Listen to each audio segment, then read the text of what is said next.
ನಮಸ್ತೆ, ನಮ್ಮ ಕುಟುಂಬ ಕನ್ನಡ ಬ್ಲಾಗ್ಸ್ಗೆ ತಮ್ಮೆಲ್ಲರಿಗೂ ಸ್ವಾಗತ. ನಾನು ನಿಮ್ಮ ಪ್ರೀತಿಯ ಕನ್ನಡತಿ ಭಾಗ್ಯ.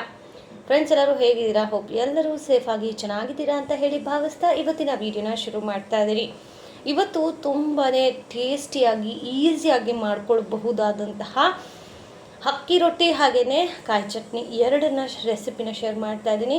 ಸೊ ರೆಸಿಪಿಗಳು ಇಷ್ಟಪಡೋರು ಖಂಡಿತವಾಗ್ಲೂ ನೋಡಿ. ಅದಲ್ಲದೇ ಬ್ಲಾಗ್ ಸಹ ಇದರಲ್ಲೇ ಆ್ಯಡ್ ಮಾಡಿರ್ತೀನಿ, ನೋಡ್ಬೋದು ನೀವು.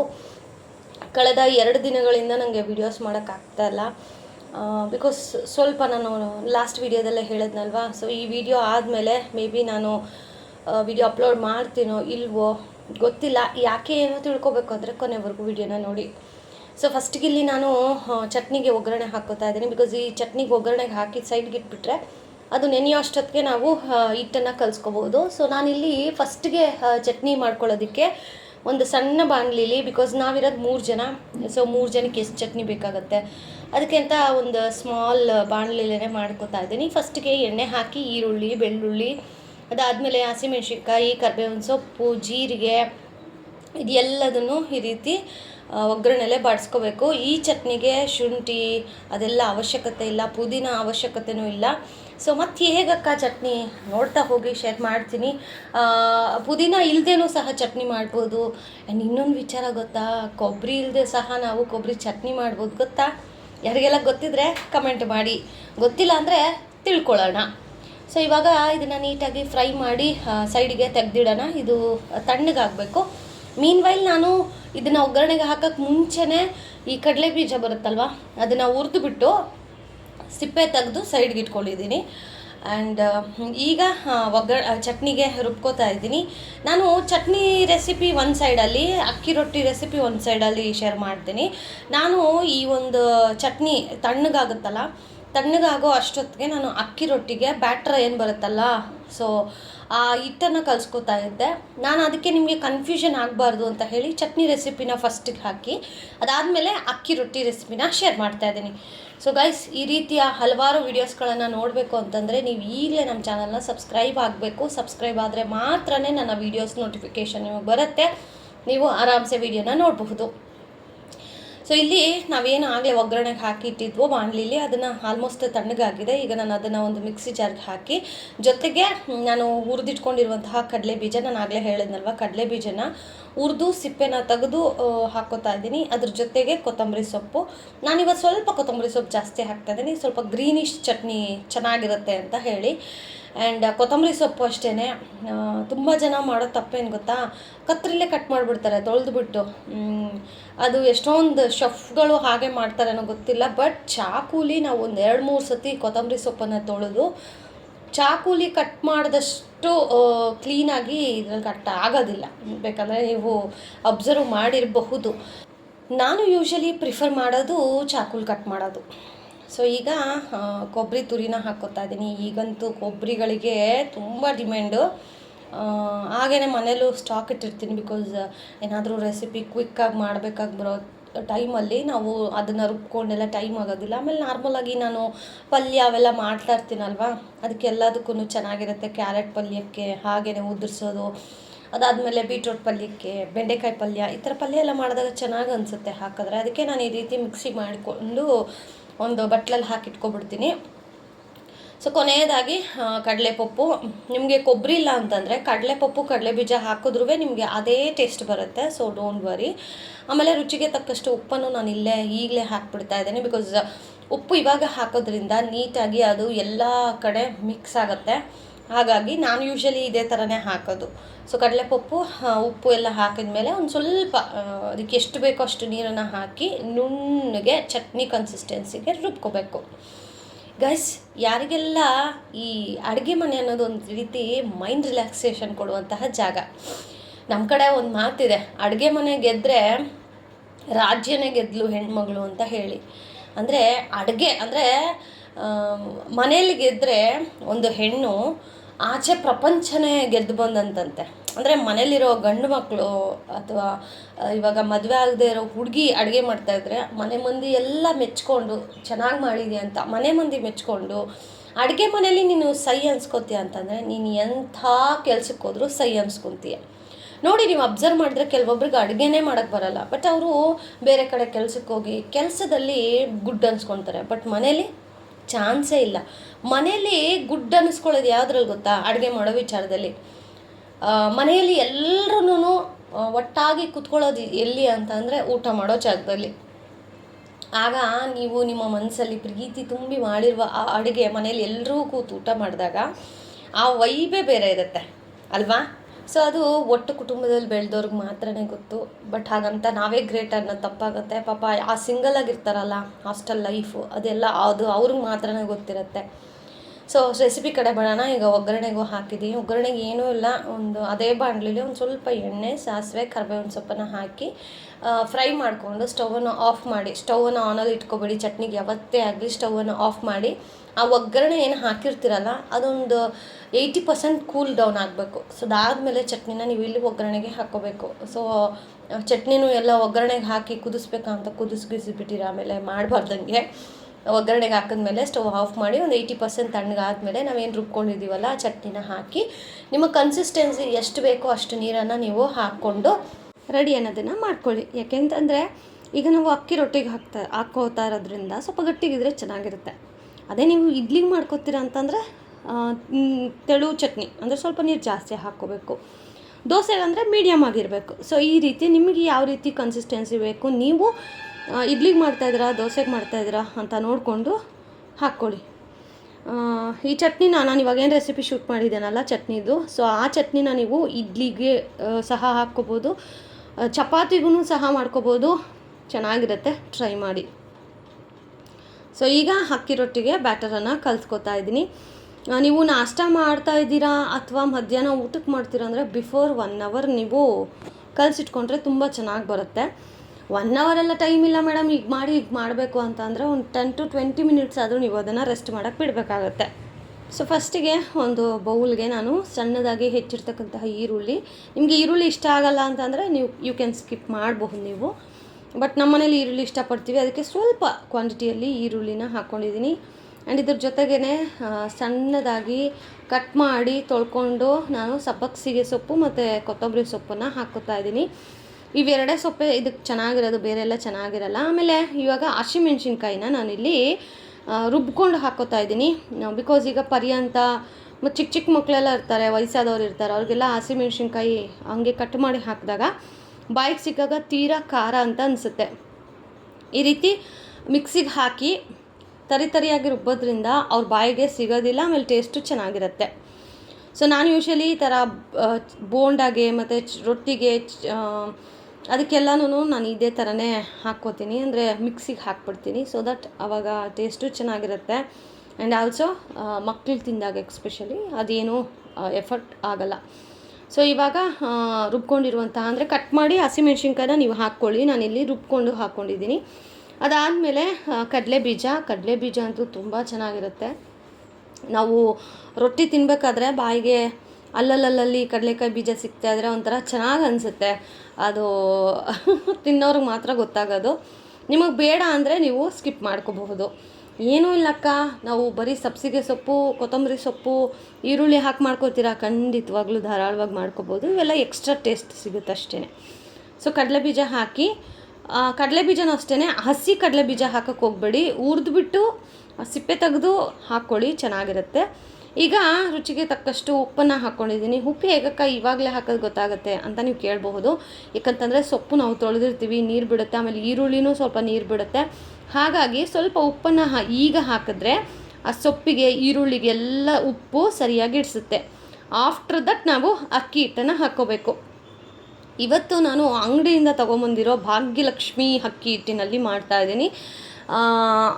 ಇದು ಯಾವುದೇ ರೀತಿ ಪ್ರಮೋಷನ್ ವಿಡಿಯೋ ಖಂಡಿತವಾಗ್ಲೂ ಅಲ್ಲ. ಯೂಶ್ವಲಿ ನಾನು ಅಕ್ಕಿ ರೊಟ್ಟಿ ಮಾಡೋದು ಮನೆಯಲ್ಲೇ ಪ್ರಿಪೇರ್ ಮಾಡಿರುವಂತಹ ಅಕ್ಕಿ ಹಿಟ್ಟಿಂದ. ಬಟ್ ಅಕ್ಕಿ ಹಿಟ್ಟು ಖಾಲಿ ಆಗಿತ್ತು, ಸೊ ಇನ್ನೂ ಹಾಕ್ಸಿಲ್ಲ. ಹಾಗಾಗಿ ಇವ್ರು ನಮ್ಮ ಯಜಮಾನ್ರು ಒಂದು 15 ಡೇಸಿಂದ ನಂಗೆ ಅಕ್ಕಿ ರೊಟ್ಟಿ ಮಾಡಿಕೊಡು ಅಂತ. ಸೊ ನನಗೂ ಯಾಕೋ ಲಾಸ್ಟ್ ವೀಕೆಲ್ಲ ಸ್ವಲ್ಪ ಕುಚ್ಚೆಲ್ಲ ಕಟ್ಕೊಂಡಿದ್ದಕ್ಕೆ ಬೆನ್ನೋವು ಜಾಸ್ತಿ ಆಗಿಬಿಟ್ಟಿತ್ತು. ಹಾಗಾಗಿ ನನ್ನ ಕೈಲಿ ಆಗ್ತಾಯಿಲ್ಲ ಅಂತ ಹೇಳಿ ಸುಮ್ಮನೆ ಇದ್ದೆ. ಪಾಪ ಇವತ್ತು ಮಾಡಿಕೊಡ್ಲಿಲ್ಲ ಅಂದರೆ ಹೇಗೆ ಅಂತ ಇವತ್ತು ಟಿಫನ್ಗೆ ಮಾಡ್ತಾಯಿದ್ದೀನಿ. ಆ್ಯಂಡ್ ಇಲ್ಲಿ ಚಿರೋಟಿ ರವೆನ ಹಾಕೋತಾ ಇದ್ದೀನಿ. ಚಿರೋಟಿ ರವೆ ಹಾಕೋದ್ರಿಂದನೂ ಅಷ್ಟೇ ಕ್ರಿಸ್ಪಿಯಾಗಿ ಬರುತ್ತೆ ರೊಟ್ಟಿ, ತುಂಬ ಚೆನ್ನಾಗಿರುತ್ತೆ. ಸೀಕ್ರೆಟ್ ಇಂಗ್ರೀಡಿಯೆಂಟ್ಸ್ ಯಾವುದಾದ್ರೂ ಇದೆ ಅಂತ ಅಂದರೆ ಅದು ಈ ಚಿರೋಟಿ ರವೆನೇ, ಮಿಸ್ ಮಾಡೋಕ್ಕೆ ಹೋಗಬೇಡಿ. ಸೊ ಬೌಲ್ ಲೆಕ್ಕದಲ್ಲಿ ಹೇಳಬೇಕು ಅಂತ ಅಂದರೆ ನಾನು ತೊಗೊಂಡಿರೋ ಕ್ವಾಂಟಿಟಿಗೆ ನಾನಿಲ್ಲಿ ಒಂದು 3 ಬೌಲ್ ಆಗೋಷ್ಟು, ಅಂದರೆ ಮೀಡಿಯಮ್ ಬೌಲ್ 3 ಬೌಲ್ ಆಗೋಷ್ಟು ಅಕ್ಕಿ ಹಿಟ್ಟನ್ನು ಹಾಕ್ಕೊಂಡಿದ್ದೀನಿ. ಅದರಲ್ಲಿ 1 ಬೌಲ್ ಆಗೋಷ್ಟು ಚಿರೋಟಿ ರವೆ ಆ್ಯಂಡ್ 2 ಬೌಲ್ ಆಗೋಷ್ಟು ಮೈದಾ ಹಿಟ್ಟನ್ನು ನಾನಿಲ್ಲಿ ಹಾಕ್ಕೋತಾ ಇದ್ದೀನಿ. ಸೊ ಈಗ ಕಲಿಸ್ಕೋಬೇಕಾದ್ರೆ ಫಸ್ಟಿಗೆ ನೀವು ನೀರನ್ನು ಹಾಕಿ ದಯವಿಟ್ಟು ಕಲಿಸ್ಕೊಳ್ಳೋಕೆ ಹೋಗಬೇಡಿ. ನಾನು ಆಗಲೇ ಹೇಳ್ದಾಗೆ ಸಬ್ಸಿಗೆ ಸೊಪ್ಪು ಮತ್ತು ಈರುಳ್ಳಿ, ಕೊತ್ತಂಬರಿ ಸೊಪ್ಪು ಇವೆಲ್ಲ ನೀರು ಬಿಡುತ್ತೆ. ಸೊ ಆ ನೀರಿಗೆ ಫಸ್ಟು ಹಾಗೇ ಹಿಟ್ಟನ್ನು ಕಲಿಸ್ಕೋಬೇಕು. ಸೊ ಅದಾದಮೇಲೆ ನಿಮಗೆ ನೆಸೆಸಿಟಿ ಇದೆ ನೀರು ಅಂತ ಅಂದರೆ ಸ್ವಲ್ಪ ನೀರು, ಯಾಕಂದರೆ ಇದು ರೊಟ್ಟಿಗಲ್ವಾ, ನೀವು ಧಾರಾಳವಾಗಿ ನೀರು ಇದ್ಬಿಟ್ರೆ ದೋಸೆ ಹಿಟ್ಟಾಗ್ಬಿಡುತ್ತೆ, ಆಮೇಲೆ ದೋಸೆ ಉಯ್ಕೊಂಡು ತಿನ್ನಬೇಕಾಗುತ್ತೆ. ರೊಟ್ಟಿ ಥರನೇ ತಿನ್ನಬೇಕು. ಸೊ ಕನ್ಸಿಸ್ಟೆನ್ಸಿ ನೋಡಿಕೊಂಡು ನೀರನ್ನು ಹಾಕಿ ಹಿಟ್ಟನ್ನು ಚೆನ್ನಾಗಿ ನಾದ್ಕೋಬೇಕು. ಕೈಯಲ್ಲೇ ಚೆನ್ನಾಗಿ ನಾದಿದ್ರೆ ನೀವು ಎಷ್ಟು ನಾದ್ತಿರೋ ಕೈ ಹಾಕಿ ಅಷ್ಟು ರೊಟ್ಟಿ ಸ್ಮೂತಾಗಿ ಬರುತ್ತೆ. ನಾನು ತೋರಿಸ್ತೀನಿ ನಿಮಗೆ, ನೋಡ್ತಾ ಹೋಗಬಹುದು. ಆ್ಯಂಡ್ ಇದೆಲ್ಲ ಕಲಸಿ ಆದಮೇಲೆ ನಾನು ಇಲ್ಲಿ 20 ಮಿನಿಟ್ಸ್ ಬಿಟ್ಟಿದ್ದೆ ಅದು ರೆಸ್ಟ್ ಮಾಡಲಿಕ್ಕೆ ಅಂತ ಹೇಳಿ. ಆ್ಯಂಡ್ ನಿಮಗೆ ಟೈಮ್ ಇದೆ ಅಂತಂದರೆ 1 ಅವರ್ ಬಿಟ್ಟು ಅದಾದಮೇಲೆ ಮಾಡಿ, ಇನ್ನೂ ಸಾಫ್ಟಾಗಿ ಚೆನ್ನಾಗಿ ಬರುತ್ತೆ. ಸೊ ಫಸ್ಟಿಗೆ ನನಗೆ ಭಯ ಆಗೋಯಿತು, ಮೇ ಬಿ ಸೊಪ್ಪು ಜಾಸ್ತಿ ಆಗಿಬಿಡ್ತಾ ಅಂತ. ಆಫ್ಟರ್ ದಟ್ ನಾನು ಎಲ್ಲ ಕಲಿಸಿದ ಮೇಲೆ ಕರೆಕ್ಟಾಗಿ ಯಾವ ಮೆಷರ್ಮೆಂಟ್ ತೊಗೊಂಡಿದ್ದು ಕರೆಕ್ಟಾಗಿ ಮ್ಯಾಚ್ ಆಗಿದೆ. ಆ್ಯಕ್ಚುಲಿ ನನಗೆ ಮೊದಲೆಲ್ಲ ಈ ರೊಟ್ಟಿ ಮಾಡೋದು ಇವೆಲ್ಲ ನಿಜವಾಗ್ಲೂ ಬರ್ತಾ ಇರಲಿಲ್ಲ ಮದುವೆಗೆ ಮುಂಚೆ. ಯಾವತ್ತೂ ನಾನು ಆ ಸಾಹಸ ಎಲ್ಲ ಮಾಡಿದವಳಲ್ಲ, ಯಾಕಂದರೆ ತವ ತುಂಬ ಬಿಸಿ ಇರುತ್ತೆ, ಅದಕ್ಕೆ ತಟ್ತಾ ಇದ್ದರೆ ಕೈಯೆಲ್ಲ ಬಿಸಿ ಬರುತ್ತೆ. ಆಮೇಲೆ ನಮ್ಮ ಮನೇಲೂ ಅಷ್ಟೇ, ನಾವೆಲ್ಲನೂ ಈ ರೀತಿ ಡಿಮ್ಯಾಂಡ್ಸ್ ಎಲ್ಲ ಇಡ್ತಾ ಇದ್ದವರಲ್ಲ. ಅವ್ರು ಏನೇ ಹಾಕಿದ್ರು, ರಾತ್ರಿ ಸರ್ ಅನ್ನ ಹಾಕಿದ್ರು ನಾವು ತಿಂತಾಯಿದ್ವಿ, ನಾವು ಕ್ವಶನ್ ಮಾಡ್ತಾ ಇರಲಿಲ್ಲ. ಆವಾಗಿನ ಪರಿಸ್ಥಿತಿ ಹಾಗಿತ್ತು. ಬಟ್ ಇವಾಗಿರೋ ಪರಿಸ್ಥಿತಿ ಹಾಗಲ್ಲ. ಒಂದು ಟೈಮ್ ಮಾಡಿರೋ ಸಾಂಬಾರು ಇನ್ನೊಂದು ಟೈಮಿಗೆ ಮಕ್ಕಳು ತಿನ್ನಲ್ಲ. ಅದು ಕಾಲ ಕ್ರಮೇಣ ನಾವೇ ಚೇಂಜ್ ಆಗಬೇಕು ಹಾಗೆ. ಸೊ ನೋಡಿ, ಕನ್ಸಿಸ್ಟೆನ್ಸಿ ಹೀಗಿರಬೇಕು. ಈ ರೀತಿ ಆದಮೇಲೆ ಇವಾಗ ಮೇಲ್ಗಡೆಗೆ ಒಂದು ಸ್ವಲ್ಪ ಎಣ್ಣೆನ ಹಾಕಿ ಗ್ರೀಸ್ ಮಾಡಿ ಅದ್ರ ಮೇಲೆ ನೀಟಾಗಿ ಅಪ್ಲೈ ಮಾಡಿ ಬಿಟ್ಬಿಡಿ ಒಂದು 20 to 1 ಅವರ್ ರೆಸ್ಟ್ ಮಾಡೋಕ್ಕೆ. ಅದಾದಮೇಲೆ ನಾವು ರೊಟ್ಟಿನ ತಟ್ಕೊಳ್ಳೋಣ. ಸೊ ಇದು ರೆಸ್ಟ್ ಆಗ್ತಾ ಇರಲಿ. ಸೊ ನಾನು ಈಗ ನನ್ನ ಸ್ಟೋರಿನ ಕಂಟಿನ್ಯೂ ಮಾಡ್ತೀನಿ. ಸೊ ಆವಾಗ ನಮಗೆಲ್ಲ ಈ ಥರ ರೊಟ್ಟಿ ಮಾಡೋದವೆಲ್ಲ ನಾನು ಕಲ್ತಿಲ್ಲ. ಫಸ್ಟಿಗೆ ನಾನು ಕಲ್ತಿದ್ದು ಅಂತಂದರೆ ಟೀ ಮಾಡೋದು ಮತ್ತು ಅನ್ನ ಮಾಡೋದು. ಅವಾಗೆಲ್ಲ ನಾವು ಅನ್ನನ ಕುಕ್ಕರಲ್ಲಿ ವಿಜಿಲ್ಗಿಡ್ತಾ ಇರಲಿಲ್ಲ, ಓಪನ್ ಫೋರ್ಸಲ್ಲಿ ಗಂಜಿ ಬಗ್ಗಿಸಿ ಅನ್ನ ಮಾಡ್ತಾಯಿದ್ವಿ. ಸೊ ಫಸ್ಟ್ ಟೈಮು ನಾನು ಟೀ ಮಾಡೋಕ್ಕೆ ಕಲಿತೆ, ಅದಾದಮೇಲೆ ಅನ್ನ ಮಾಡೋಕ್ಕೆ ಕಲಿತೆ. ಸೊ ಅದಾದಮೇಲೆ ಒಂದೊಂದೇ ಕಲಿತು ಇವತ್ತು ಈ ಮಟ್ಟಿಗೆ ಒಂದು ರೇಂಜಿಗೆ ಹೋಳಿಗೆ ಮಾಡ್ತೀವಿ ಅಂತಂದರೆ ಪರ್ಫೆಕ್ಟ್ ನಾವು ಕಲಿತಾ ಇದ್ದೀವಿ ಅಂತ ಅರ್ಥ. ಸೊ ಈಗ ಸ್ವಲ್ಪ ಎಣ್ಣೆ ಹಾಕಿ ನೆನೆಯೋಕ್ಕೆ ಬಿಡೋಣ. ಆ್ಯಂಡ್ ನಿಜವಾಗ್ಲೂ ಕೆಲವೊಂದು ವಿಚಾರಗಳನ್ನು ಈಗ ನೆನೆಸ್ಕೊಬಿಟ್ರೆ ಆವಾಗಿನ ಕಾಲನೇ ಚೆನ್ನಾಗಿತ್ತು ಅಂತ ನಿಜವಾಗ್ಲೂ ಅನ್ಸೋದಿಲ್ಲ.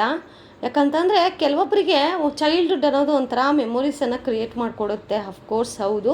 ಬಟ್ 19 ಕಿಡ್ಸ್ 90ರ ಮಕ್ಕಳಿಗೆ, ಅಂದರೆ ಈಗ 19ಸಲ್ಲಿ ಯಾರ್ಯಾರೆಲ್ಲ ಬಾರ್ನ್ ಆಗಿದ್ದೀರಲ್ಲ ಅವರಿಗೆಲ್ಲ ಈ ಥರ ಹೇಳ್ಕೊಳ್ಳೋ ಮೆಮೊರೀಸ್ ಅಂತ ಇರೋದಂತಂದರೆ ಅವಾಗ ಆಟ ಆಡೋದಾಗಿರಬಹುದು, ಗೂಡು ಕಟ್ಕೊಂಡು ಆಡೋದಾಗಿರಬಹುದು, ಆಮೇಲೆ ಚಿಕ್ಕ ಪಾತ್ರೆಗಳಲ್ಲಿ ಅಡುಗೆ ಮಾಡೋದಿರ್ಬೋದು, ಈ ರೀತಿ ಹಲವಾರು ಆಟಗಳು ನೆನಪಾಗುತ್ತೆ. ಬಟ್ ಅದೇ ಇವಾಗಿನ ಮಕ್ಕಳಿಗೆ ಪಾಪ ಪರಿಸ್ಥಿತಿಗಳ ಒತ್ತಡನೋ ಅಥವಾ ಜನ್ರೇಷನ್ ಬೆಳೆದಾಗೆ ಈ ಕಾಲದ ಮಕ್ಳಿಗೆ ಪಾಪ ಹೇಳ್ಕೊಳಕ್ಕೆ ಯಾವ ಥರ ಮೆಮೊರೀಸು ಇಲ್ಲ ಅಂತ. ಎಲ್ಲೂ ಗ್ಯಾಂಗ್ ಕಟ್ಕೊಂಡು ಹಾಡೋದಿಲ್ಲ, ಅವರಾಯ್ತು ಅವ್ರ ಕೆಲಸ ಆಯಿತು ಅಂತ ಮನೇಲೇ ಇರ್ತಾರೆ. ಆ್ಯಂಡ್ ನಾವೂ ಮನ್ಸು ಮಾಡಿ ಆಚೆ ಬಿಡೋಣ ಅಂತಂದರೆ ಆಚೆ ಜನಗಳ ಕಾಟ. ಏನಕ್ಕ ಕಾಟ ಅಂತ ನೀವು ಕೇಳಬಹುದು. ಈಗ ನೀವೇ ನ್ಯೂಸ್ಗಳಲ್ಲೆಲ್ಲ ನೋಡ್ತಾ ಇದ್ದೀರಲ್ಲ ಗೈಸ್, ಸಿಟಿಗಳಲ್ಲಿ ಯಾವ ರೀತಿ. ನಮ್ಮ ಸರ್ಜಾಪುರಕ್ಕೂ ಕಳ್ಳರು ಬಂದಿದ್ದಾರೆ ಅಂದರೆ ಅರ್ಥ ಮಾಡ್ಕೊಳ್ಳಿ. ಯಾಕೆ ರಿಸ್ಕ್ ತಗೊಳ್ಳೋದು? ನಾವು ಜೊತೇಲಿ ಹೋದ್ವಾ ಅವ್ರು ಆಟಾಡಬೇಕಾದ್ರೆ, ಅದೊಂಥರ ಯಾರೂ ಇಲ್ದಂಗೆ ಅದಂಗೆ ನಾವು ಕಳ್ಸೋಕ್ಕಾಗತ್ತೆ. ಸೊ ಅವಾಗೆಲ್ಲ ಈ ಥರ ಇರಲಿಲ್ಲ, ಯಾಕೆ ಕಳ್ಳರು ಬರ್ತಾ ಇರಲಿಲ್ಲ. ಕಳ್ಳರು ಬಂದ್ರೂ ಹೆತ್ತವ್ರಿಗೆ ಅಷ್ಟು ಇದು ಅಂತ ಅನ್ನಿಸ್ತಿರ್ಲಿಲ್ಲ. ಯಾಕೆ ಅಂತಂದರೆ ಈಗಾದರೆ ಒಬ್ಬರಿಗೆ 1-2 ಮಕ್ಕಳು ಮಾಡ್ಕೊಂಡಿರ್ತೀವಿ. ಸೊ ಅವರೇ ಪ್ರಪಂಚ. ಒಬ್ಬರು ಮಕ್ಕಳಿರೋರ್ಗಂತೂ ಹೇಳೋದೇ ಬೇಡ. ಅವ್ನು ಕೆಮ್ಮಿದ್ರೂ ಭಯ ಆಗುತ್ತೆ, ಅವನ ಹತ್ರೂ ಭಯ ಆಗುತ್ತೆ. ಸೊ ಭಯದಲ್ಲೇ ಜೀವನ ಅಂತ ಹೇಳಿದ್ರೆ ತಪ್ಪಾಗಲ್ಲ. ಆವಾಗೆಲ್ಲ 4 5 6 12 ಮಕ್ಳು ಎತ್ಕೊಳ್ಳೋರು. ಒಂದು ಮಗುನ ನೋಡ್ಕೊಂಡು ಕೂತ್ಕೊಳ್ಳೋಕ್ಕಾಗತ್ತಾ? ಆಮೇಲೆ ಅವ್ರವ್ರವರೇ ಆಟ ಆಡ್ಕೊಳ್ಳೋರು, ಯಾರು ಬೇರೆಯವ್ರು ಆಟ ಆಡೋಕ್ಕೆ ಬೇಕಾಗಿರ್ತಾ ಇರಲಿಲ್ಲ. ಆಮೇಲೆ ಏನಕ್ಕೆ ಅವ್ರು ಅಷ್ಟು ಧೈರ್ಯವಾಗಿ ಬಿಟ್ಟೋಗೋರು ಅಂದರೆ, ಈಗ 6 ಜನ ಮಕ್ಕಳು 5 ಜನ ಮಕ್ಕಳು ಅಂತಂದರೆ ದೊಡ್ಡವ್ರು ಯಾರಾದರೂ ಒಬ್ರು ಇದ್ದೇ ಇರ್ತಾರಲ್ಲ, ದೊಡ್ಡವ್ರಿಗೇ ಸ್ವಲ್ಪ ಹೇಳ್ಕೊಟ್ಬಿಡೋದು, ಮಕ್ಕಳನ್ನ ನೋಡ್ಕೊಳ್ಳಿ ನಾವು ಹಿಂಗೆ ಕೆಲ್ಸಕ್ಕೆ ಹೋಗ್ತೀವಿ ಅಂತ. ಆವಾಗೆಲ್ಲ ಹೇಳೋರಲ್ವ, ಅಯ್ಯೋ ನಾವೆಲ್ಲ ಮಕ್ಕಳನ್ನ ಬಿಟ್ಬಿಟ್ಟು ಕೆಲಸ ಎಲ್ಲ ಮಾಡ್ತಾಯಿದ್ವಿ ಅಂದರೆ. ಆವಾಗಿನ ಕಾಲ ಅಂತಂದರೆ 5 ಜನ 6 ಜನ ಮಕ್ಕಳು ಇರ್ತಾಯಿದ್ರು. ಸೊ ಒಬ್ಬರಿಲ್ಲ ಅಂದರೆ ಇನ್ನೊಬ್ರು ನೋಡ್ಕೊಳಕ್ಕಿರ್ತಿದ್ರು, ಅಕ್ಕ ತಂಗಿರೇ ಆಗಿರಲಿ ಅಣ್ಣ ತಮ್ಮಂದರೆ ಆಗಿರಲಿ ಇರ್ತಾಯಿದ್ರು. ಬಟ್ ಇವಾಗ ಮಾಡ್ಕೊಳ್ಳೋದೆ ಒಂದೊಂದು ಮಗು, 2 ಮಗು ಹೆಚ್ಚು. ಸೊ ಯಾವ ಧೈರ್ಯದ ಮೇಲೆ ಬಿಟ್ಟು ಮನೇಲಿ ಕೆಲ್ಸಕ್ಕೆ ಹೋಗೋಕ್ಕಾಗುತ್ತೆ? So totally it's unfair. So ಅವಾಗಿರೋ ಕಾಲಕ್ಕೂ ಇವಾಗಿರೋ ಕಾಲಕ್ಕೂ ಅಷ್ಟೇ ಡಿಫ್ರೆನ್ಸು ಸಹ ಇದೆ. ಸೊ ಇವಾಗಿನ ಕಾಲದಲ್ಲಿ ಇರುವಂತಹ ಜನ ಆವಾಗಿನ ಕಾಲದಲ್ಲಿ ಇದ್ದಿದ್ರೂ ಕಳಿಸ್ತಾ ಇರಲಿಲ್ಲ, ಅವಾಗ ಹೋಗ್ತಾ ಇರಲಿಲ್ಲ ಅವರು. ಆವಾಗ ಈ ಥರ ಕಳ್ಳರು ಕಾಕರು ಬುದ್ಧಿ ಇರಲಿಲ್ಲ. ಆಮೇಲೆ ಅವಾಗ ಹೆಣ್ಮಕ್ಳಿಗೆ ತುಂಬ ರೆಸ್ಪೆಕ್ಟ್ ಕೊಡೋರು. ಅದು ಚಿಕ್ಕ ಹೆಣ್ಮಕ್ಳಾಗಲಿ ದೊಡ್ಡ ಹೆಣ್ಮಕ್ಳಾಗಲಿ ಯಾರೇ ಆಗಿರಲಿ ರೆಸ್ಪೆಕ್ಟ್ ಇರೋದು. ಅವಾಗೆಲ್ಲ ಈ ಥರ ಇದೆಲ್ಲ ಇರ್ತಾ ಇರಲಿಲ್ಲ. ಒಂದು ರೆಸ್ಪೆಕ್ಟ್ ಅನ್ನೋದಿತ್ತು. ಹೆಣ್ಮಕ್ಳು ಎಲ್ಲೇ ಹೋದ್ರೂ ಅವ್ರನ್ನ ಗೌರವದಿಂದ ನೋಡ್ಕೊಳ್ಳೋರು, ಹೆಂಗೆ ಬೇಕಾದರೆ ಹಂಗೆ ನಡ್ಸ್ಕೊತಾ ಇರಲಿಲ್ಲ. ಸೊ ಅವಾಗಿನ ಕಾಲ ಅದು. ಬಟ್ ಇವಾಗ ಹಾಗೆ ಇದ್ದಾರಾ? ಹೆಣ್ಮಕ್ಳನ್ನ ಆಚೆ ಬಿಡೋಕ್ಕೇ ಭಯ ಆಗುತ್ತೆ.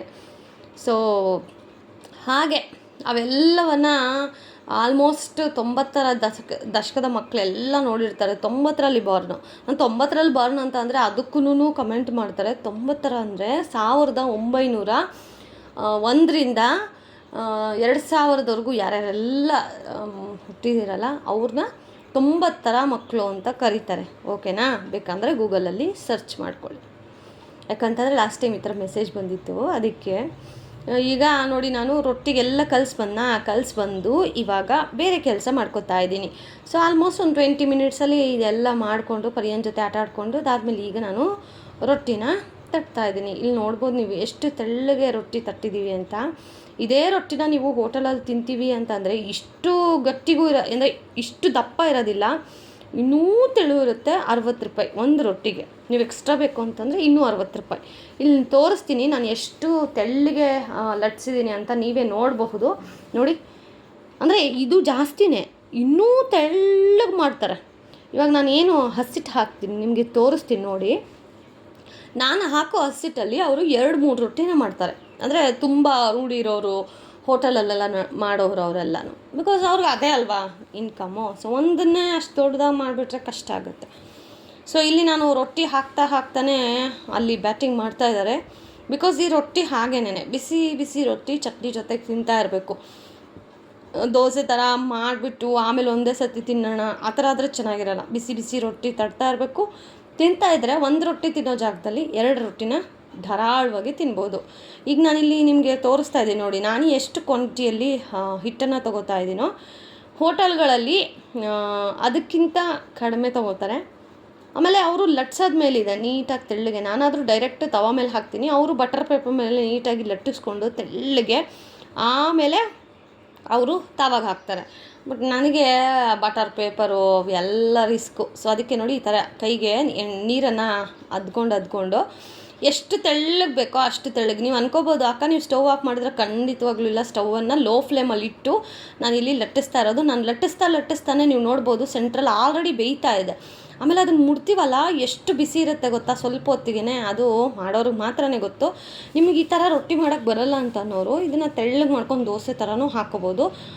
ಇಲ್ಲ ನಾವು ರೊಟ್ಟಿನೇ ಮಾಡ್ಕೋತೀವಿ ಅಂತಂದರೆ 2 ತವನ ಇಟ್ಕೊಳ್ಳಿ. ಒಂದು ತವ ಬಿಸಿಯಾಗಿ ಸೈಡ್ಗೆ ಇಟ್ಕೊಬಿಡಿ, ಇನ್ನೊಂದು ತವದಲ್ಲಿ ರೊಟ್ಟಿ ಹಾಕಿ ಬೇಯಿಸ್ತಾ ಇರಿ. ಅಂದರೆ ಸ್ಟವ್ ಮೇಲೆ ಇಲ್ಲದೆ ಸೈಡ್ಗೆ ಇಟ್ಕೊಂಡು ಲಟ್ಸಿ ಬೇಯಿಸ್ಕೊಳ್ಳಿ. ಆ ಥರನೂ ಮಾಡ್ಕೋಬೋದು. ಬಟ್ ನನಗಿದು ರೂಢಿ ಆಗಿಬಿಟ್ಟಿದೆ. 2-3 ಸತಿ ಕೈ ಸುಟ್ಕೊಂಡು ಅವೆಲ್ಲ ರೂಢಿ ಆದಮೇಲೆ. ಯಾಕಂದರೆ ಅಡುಗೆ ಕಲಿತೀವಿ, ಅಡುಗೆ ಮಾಡ್ತೀವಿ ಅಂತಂದರೆ ಇವೆಲ್ಲವನ್ನು ಕಲ್ತಿದ್ರೇ ಅಡುಗೆ ಕಲಿಯೋಕ್ಕಾಗೋದು. ನಾನು ಅದೆಷ್ಟು ಏಟ್ಗಳನ್ನು ಮಾಡಿದ್ದೀನೋ ನನ್ನ ಕೈ ಗೊತ್ತಿಲ್ಲ. ಬಟ್ ಅದಾದರೂ ನನಗೆ ಅಯ್ಯೋ ನನಗೆ ಏಟಾಗಿಬಿಡ್ತು ನಾನು ಮಾಡಬಾರ್ದು ಅನ್ನೋ ಥರ ಇಲ್ಲ. ನನಗೆ ಇಷ್ಟ ಈ ಥರ ಮಾಡೋಕ್ಕೆ. ಏನಾದರೂ ಟ್ರೈ ಮಾಡ್ತಾ ಇರಬೇಕು, ಅವ್ರಿಗೇನಾದರೂ ಹೊಸದಾಗಿ ತಿನ್ನಿಸ್ತಾ ಇರಬೇಕು. ಆಮೇಲೆ ಇವಾಗಂತೂ ಪರ್ಯಂತ ದೊಡ್ಡವನಾಗ್ತಾ ಇದ್ದಾನೆ, ಸ್ಕೂಲಿಗೆ ಲಂಚ್ ಬಾಕ್ಸ್ಗೆ ಅದೆಲ್ಲ ಯೂಸ್ ಆಗುತ್ತಲ್ವ. ಸೊ ದಟ್ ನಾವು ಅದನ್ನ ಎಲ್ಲನೂ ಕಲಿಬೇಕು ಹಾಗೆ.